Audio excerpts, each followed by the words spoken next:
반갑습니다. 저는 마산촌에서 이 발전한 도시 부산으로 설교하러 온 이상철 목사입니다. 저희 교회는 한 400명쯤 모여서 예배를 드리는 그런 아담한 교회입니다. 어르신들이 좀 많습니다. 65세 이상 되신 분이 400명 중에서 한 150분 이상 되는 그런 교회인데, 마산 지역이 아무래도 이제 젊은 사람들이 빠져나가고 이렇게 나이 드신 분들이 많은 고령화 지역이 되다 보니까 젊은 사람들이 많이 교회에 없습니다. 그런데 이번 기회에 우리 대한교회 청년들과 또 청년 학생들과 같이 말씀을 나눌 기회가 주어져서 제게는 참 좋은 시간이기도 하고 또 감사한 시간이기도 합니다. 어제 한 1시간 20분쯤 제가 설교를 했는데 저도 그래도 SFC 간사도 하고 이렇게 해가지고 이것저것 가끔씩 헌신 예배도 가고 이렇게 하는데 설교를 참 잘 듣는 교회들이 있거든요. 특별히 학생들이 설교를 잘 듣는 눈이 초롱초롱한 그런 경우들이 있는데 어제 설교하기가 굉장히 편했습니다. 그 말은 대한교회 청년 학생들이 하나님 말씀에 귀를 참 잘 기울인다는 그런 의미이기도 합니다. 오늘 새벽에도 그 피곤한 몸을 이끌고 새벽 기도에 앉아서 이렇게 말씀 듣는 것을 보면서 참 허무했는데 지역 방학 동안에 또 휴가를 내어서 지역 전도 행사를 하는 이런 것들이 다른 교회에서는 쉽게 찾아볼 수 없는 일인데 교회의 미래가 밝다라고 볼 수가 있겠습니다. 어제 저녁에 우리 청년들과 말씀을 나누면서 절망이 뭘까라는 그런 주제로 설교를 시작해드렸습니다. 우리가 살아가면서 절망적인 상황에 놓일 때가 많지요. 나라의 경제가 어렵고 청년들이 취직이 안 되고 이러면 사람들이 절망을 합니다. 또 사회적인 분위기가 험악하기도 하고 그 속에서 우리 삶이 평안을 누리지 못하면 사람들이 절망을 하기도 합니다. 그런데 어제 제가 말씀을 전하면서 진짜 절망은 그런 것들에 있는 것이 아니라 교회가 교회답지 못한 것, 그게 진짜 절망이다라고 제가 말씀을 드렸습니다. 왜 그런가 하면 하나님께서 이 세상에 참된 안식과 복을 주실 수 있는 유일한 분인데 하나님께서 이 땅에 복과 안식을 주실 때에 직접적으로 세상을 복되게 하시는 것이 아니고 또 직접적으로 세상에 안식을 주시는 것이 아니라 꼭 주님의 몸된 교회를 통해서 세상을 복되게 하고 교회를 통해서 하나님의 복과 안식이 흘러가도록 하셨기 때문에 만일 이 교회가 교회답지 못하게 되면 절망하고 있는 그 세상이 절대로 구원의 빛을 볼 수 없고 또 안식을 누릴 수 없기 때문에 교회가 교회답지 못하면 세상은 절망한다라고 그렇게 말씀을 드린 것입니다. 이번 집회 주제가 생명의 빛 예수 그리스도입니다. 예수께서 참 생명이기 때문에 세상은 오직 그리스도 안에서만 참된 복과 영생을 가질 수 있다는 말이 이 주제 속에 담겨 있습니다. 하지만 이 복과 영생이 하나님으로부터 직접 세상으로 흘러가는 법은 없습니다. 하나님께서 세상을 복되게 하시는 방법은 교회를 통하는 방법입니다. 교회를 예수 그리스도의 몸으로 부르시고 그 교회를 통해서 하나님의 나라가 증거되게 하시고 그 교회를 통해서 예수 그리스도의 생명의 복음이 증거되게 하시는 그런 방법을 하나님은 사용하십니다. 그렇기 때문에 교회가 바로 세워지지 않게 되고 교회가 교회답지 않으면 세상이 예수 그리스도 안에 있는 하나님의 참 복을 누릴 수가 없습니다. 그래서 교회가 타락하는 것이야말로 세상이 절망할 수밖에 없는 일이라고 볼 수가 있는 것입니다. 그렇다면 여러분, 교회가 교회답다는 것은 어떤 것이겠습니까? 교회다움에 대해서 이야기를 하려고 그러면 여러 가지 많은 말들을 할 수가 있을 것입니다. 오늘은 그 중에서 예배와 관련된 말씀을 하고자 합니다. 본문에 기록된 것처럼 예배라는 것은 영과 진리로 하나님께 드려져야만 합니다. 다르게 말하면 교회가 영과 진리로 예배하지 않는다면 그 교회는 참된 교회라고 할 수 없다는 것입니다. 제가 대한교회 추보를 봤는데 추보 앞면에 보면 교회의 핵심 가치라고 되어 있습니다. 알고 계십니까? 거기에 보면 이렇게 되어 있습니다. 우리 교회는 영과 진리로 하나님을 예배하고 이렇게 시작이 됩니다. 우리 교회는 영과 진리로 하나님께 예배하는 교회, 그게 바로 참된 교회의 중요한 모습이라고 할 수 있을 것입니다. 그렇다면 여러분, 영과 진리로 하나님을 예배한다는 것은 무슨 뜻이겠습니까? 성경 말씀 중에서 신자들에게 매우 익숙한 말들이 많이 있습니다. 나는 부활이요 생명이니 나를 믿는 자는 죽어도 살겠고 무릇 살아서 나를 믿는 자는 영원히 죽지 아니하리라. 이런 말씀들, 또 오늘 우리가 읽었던 이런 말씀들, 하나님께 예배하는 자는 영과 진리로 예배해야 된다는 이런 말씀들은 교회를 한 1년 이상 다니면 귀에 못이 박히도록 듣는 이야기입니다. 문제는 그렇게 익히 알고 있긴 하지만 도대체 그것이 정확하게 무슨 뜻인가를 잘 모르는 경우들도 있다는 것입니다. 여러분, 하나님께서 영과 진리로 예배하는 교회가 되어야 한다라고 말씀하시는데 도대체 영과 진리로 예배한다는 것이 무슨 뜻이겠습니까? 지금 우리가 사용하고 있는 이 성경은 개역 개정판 성경입니다.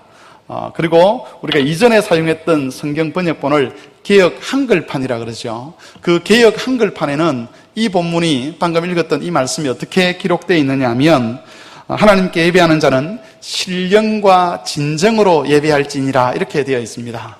신령과 진정, 이러면 좀 의미가 분명한 것 같아 보이지 않습니까? 신령과 진정, 헌신, 마음을 다하는 것, 열정을 바치는 것. 그래서 이전에는 이 말씀을 이해할 때에 하나님께 예배하는 자는 온 마음과 뜻과 정성을 다해서 예배해야 된다는 그런 말씀으로 이 말씀을 이해하기도 했었습니다. 하나님을 예배하는 사람이 영과 온 마음과 뜻과 정성을 다해서 예배해야 되는 것이 당연한 것은 사실이지만 그러나 이 말씀이 우리에게 이야기하는 것은 그런 의미는 아니라는 것을 먼저 말씀을 드리고 본문을 살펴보고자 합니다.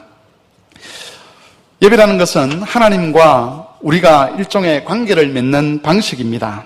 영과 진리로 예배하라는 말씀은 하나님과의 바른 관계라는 것은 영과 진리로 맺어지는 관계라는 그런 의미입니다. 특별히 오늘 본문의 말씀을 보시면 우리가 왜 하나님께 영과 진리로 예배해야 되는지에 대해서 가르치는 말씀이 있습니다.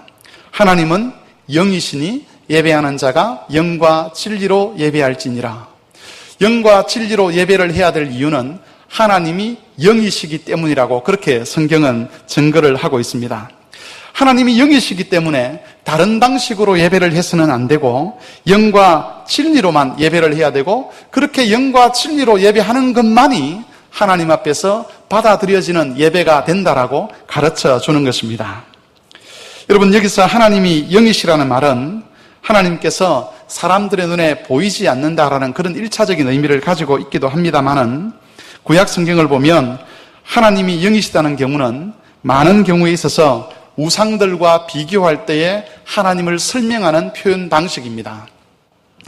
하나님이란 분은 사람이 만든 우상들처럼 눈에 보이는 조각이나 형상으로 만들 수 있는 그런 죽은 존재가 아니라 살아계신 분이고 그 백성들과 인격적인 관계를 맺으시고 그 백성들의 삶에 찾아오시고 그들을 위로하시고 섬기시는 분이다라고 이야기할 때 하나님을 영이시다 그렇게 이야기를 한다는 것입니다. 그렇기 때문에 영이 아닌, 다시 말하면 사람이 만들었고 힘도 없고 능력도 없고 인격적인 관계도 맺을 수 없는 그런 우상들과는 다르게 하나님을 섬겨야 된다라고 그 성경은 가르쳐 주고 있습니다. 저는 설교 시간에 성경 본문이 나오면 화면에 띄우지 않고 꼭 찾아보도록 합니다. 성경 본문을 오늘 세 곳을 찾을 것인데 먼저 신명기 4장 15절에서 19절 말씀을 같이 한번 찾아보겠습니다. 구약 성경 266쪽입니다. 또는 267쪽쯤 되겠습니다. 신명기 4장 15절에서 19절까지 교독을 하겠습니다. 제가 한 절, 여러분이 한 절. 여호와께서 호렙산 불길 중에서 너희에게 말씀하시던 날에 너희가 어떤 형상도 보지 못하였은즉 너희는 깊이 삼가라.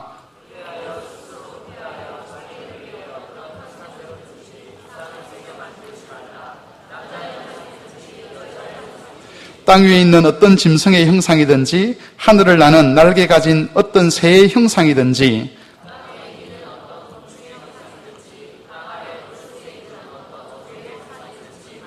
같이 읽겠습니다. 또 그리하여 내가 하늘을 향하여 눈을 들어 해와 달과 별들 하늘 위의 모든 전체 곧 너희의 하나님 여호와께서 천하 만민을 위하여 배정하신 것을 보고 미혹하여 그것에 경배하며 섬기지 말라. 아멘. 여러분, 여기서 어떤 형상도 보지 못했다는 것은 하나님께서 영이시다는 것을 의미하는 말씀입니다. 그러면 뭐가 달라져야 하느냐? 하나님께서 어떤 형상도 가지고 있지 아니하고 우상들처럼 어떤 모양도 가지고 있지 않는데 그런 하나님이시기 때문에 달라져야 되는 것이 무엇인가 하면 하나님을 섬긴다고 하면서 어떤 형상을 만들어서 그것을 하나님이라고 섬겨서는 안 된다는 것입니다. 남자의 형상이든지 여자의 형상이든지 아니면 짐승의 형상이든지 어떤 모양을 만들어 놓고 그것을 하나님이라고 섬기는 일을 하지 말라는 것입니다. 이것은 하나님을 우상처럼 섬기지 말라는 것입니다. 우상을 섬기는 사람들은 송아지를 만들거나 짐승을 만들거나 이렇게 만들어서 그들의 신들을 섬깁니다. 하나님을 섬기는 사람이 하나님이 눈에 보이지 않으니까 하나님을 어떻게 섬길까라고 고민하다가 하나님이 만드신 해 모양을 만들어서 그것을 향해서 하나님이다 그렇게 말하지도 말아야 되고 또 하나님이 만드신 어떤 피조물의 형상을 만들어서 그것을 향해서도 이게 하나님이다 그렇게 말하지 말아야 한다는 것입니다. 16절 말씀을 보시면 신명기 4장 16절입니다.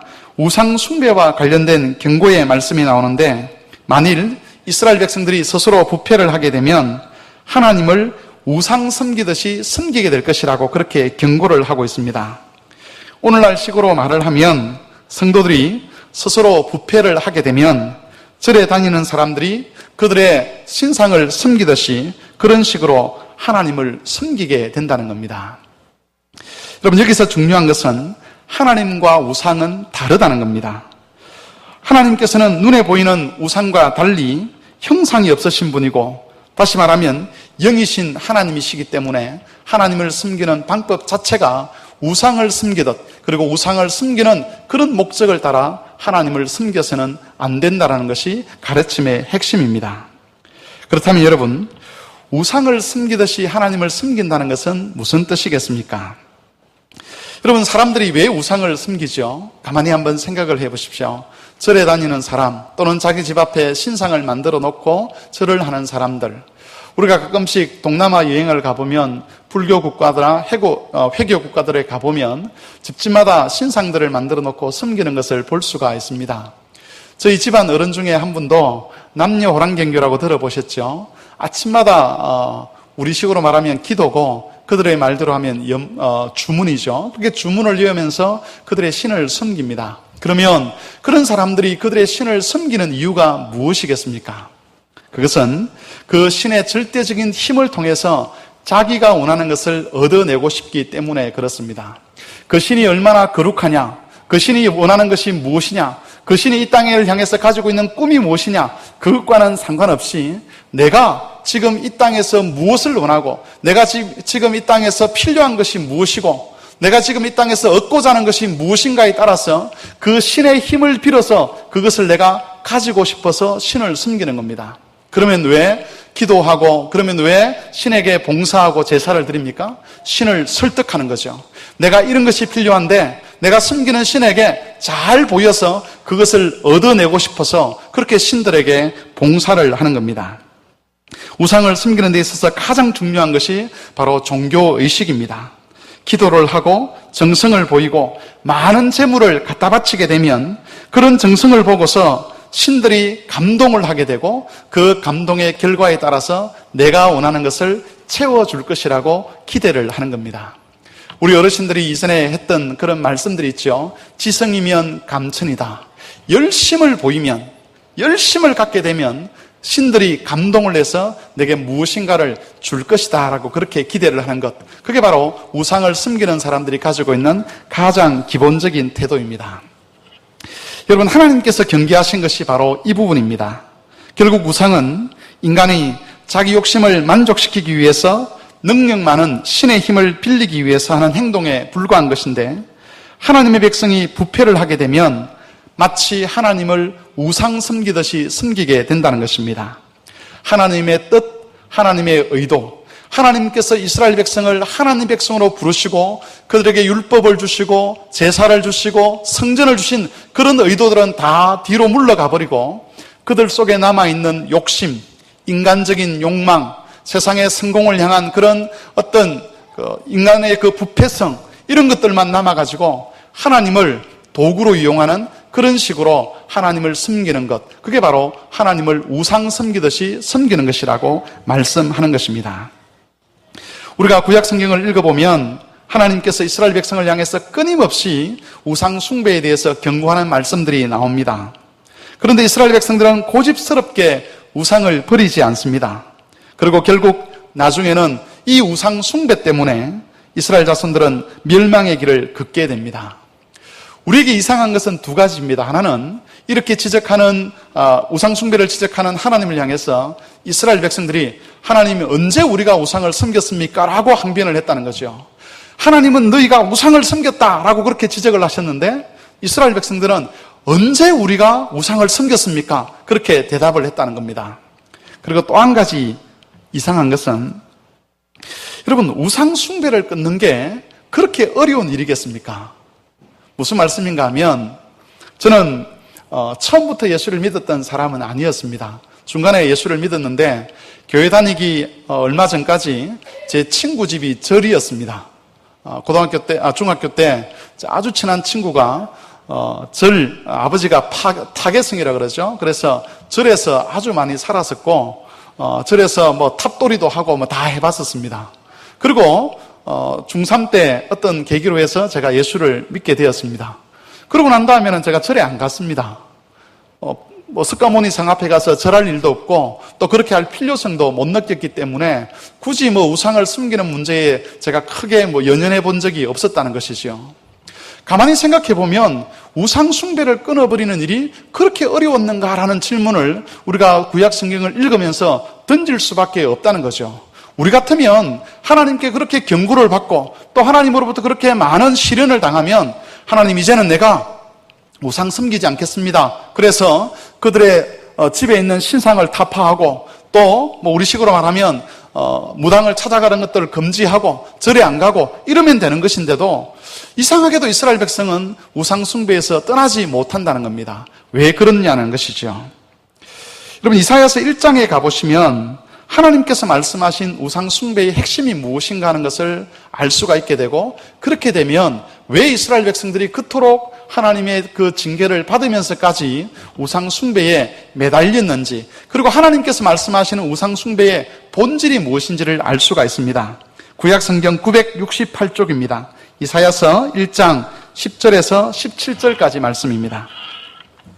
구약 성경 968쪽 이사야서 1장 10절에서 17절까지 말씀, 이 말씀도 같이 교독을 한번 해보겠습니다. 이사야서 1장 10절에서 17절까지입니다.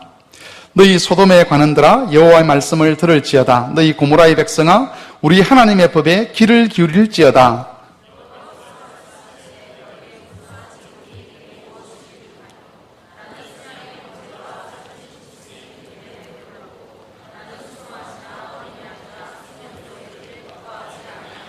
너희가 내 앞에 보이러 오니 이것을 누가 너희에게 요구하였느냐? 내 마당만 밟을 뿐이니라.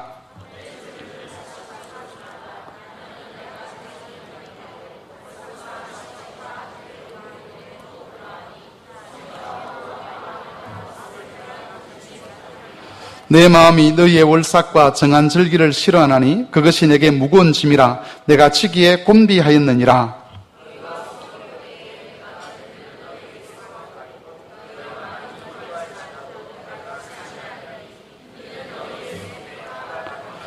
너희는 스스로 씻으며 스스로 깨끗하게 하여 내 목전에서 너희의 악한 행실을 버리며 행악을 그치고,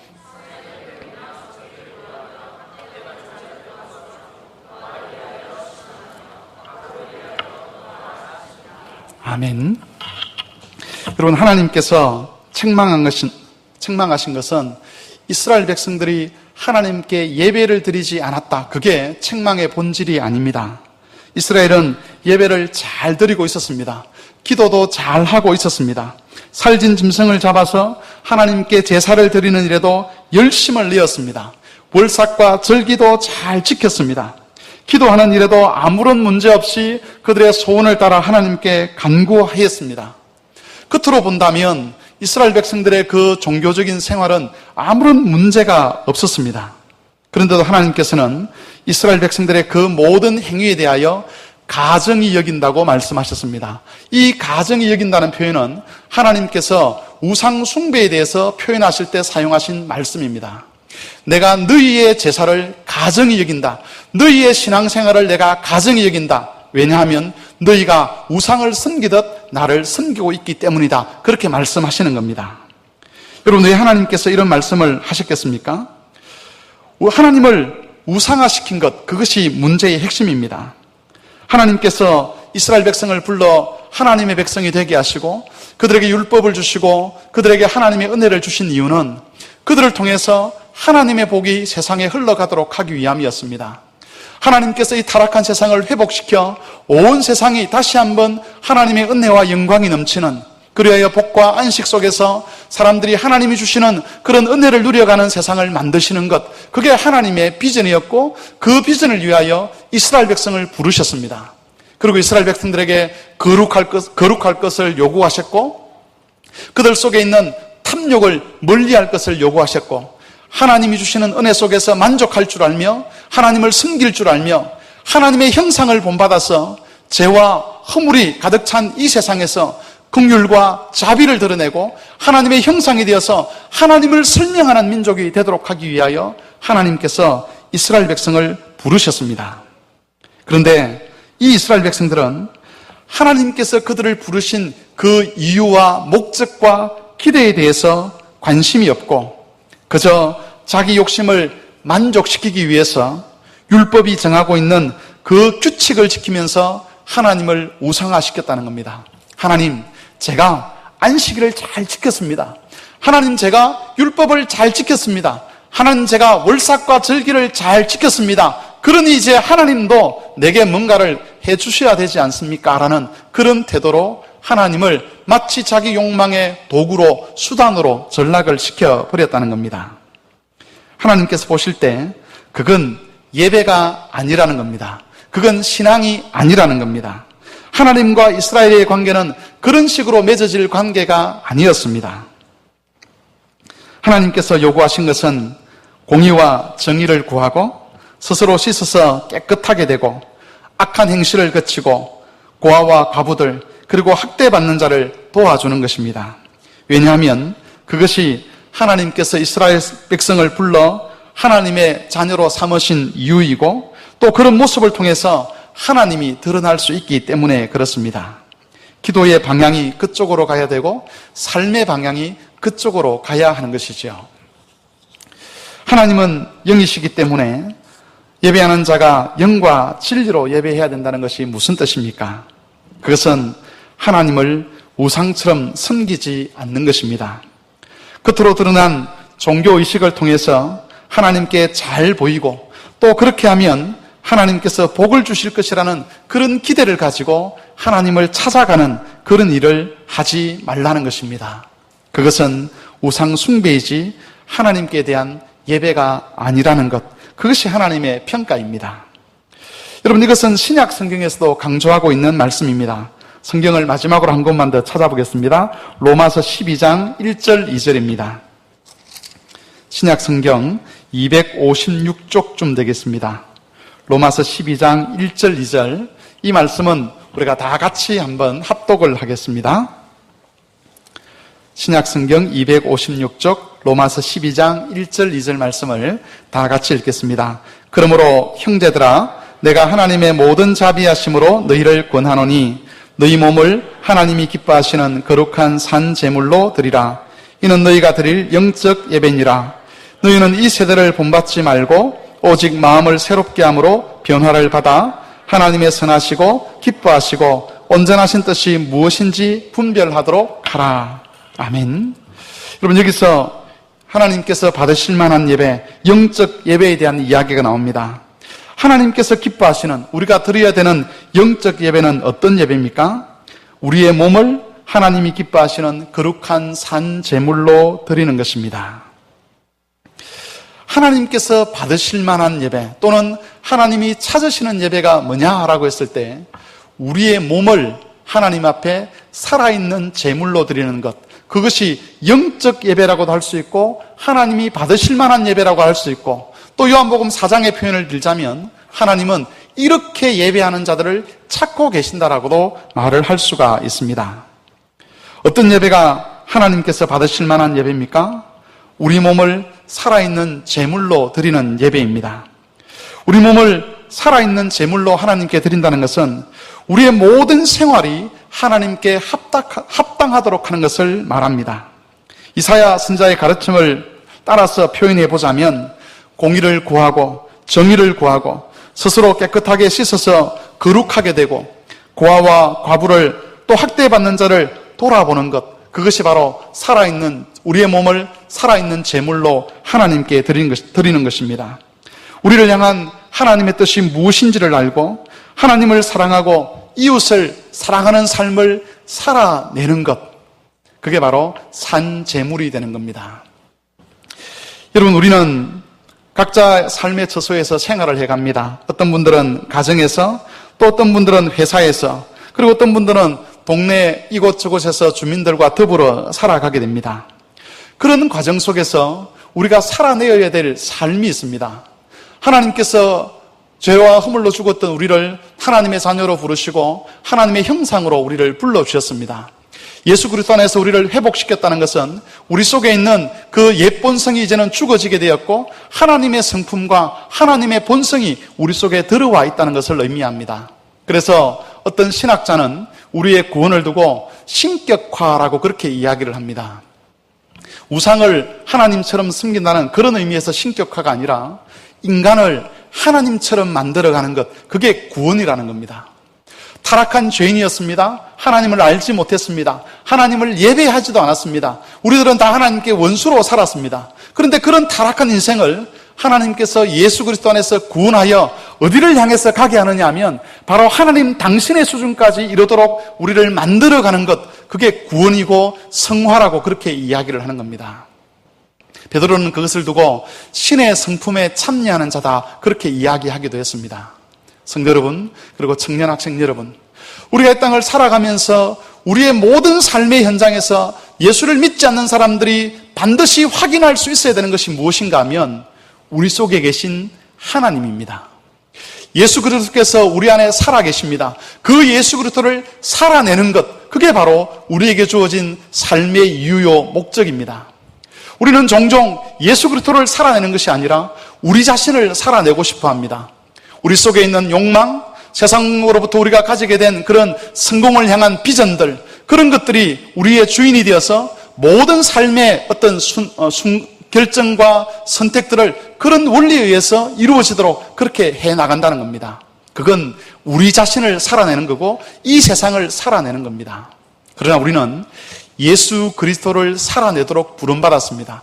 우리 안에 들어와 계시며 살아계시는 그 예수 그리스도, 그분이 살아가듯이, 그분이 말씀하시듯이, 그분이 행동하시듯이, 그분이 사람을 대하듯이 그렇게 삶을 살아내어야 될 목적과 이유가 우리에게 있다는 것입니다. 그래서 나를 만난 사람이 이상철이라는 한 인간을 만나는 것이 아니라 내 속에 있는 예수 그리스도를 발견하도록 하는 것, 그게 바로 우리의 몸을 산 제물로 하나님께 드리는 겁니다. 여러분의 삶을 한번 돌아보시기 바랍니다. 가정에서, 회사에서, 그리고 이곳저곳에서 여러분을 만나는 사람들은 여러분 속에서 살아계신 하나님을 발견하고 있습니까? 하나님의 거룩한 성품을 발견하고 있습니까? 다른 사람의 죄와 허물을 긍휼히 여기시는 하나님의 자비를 발견하고 있습니까?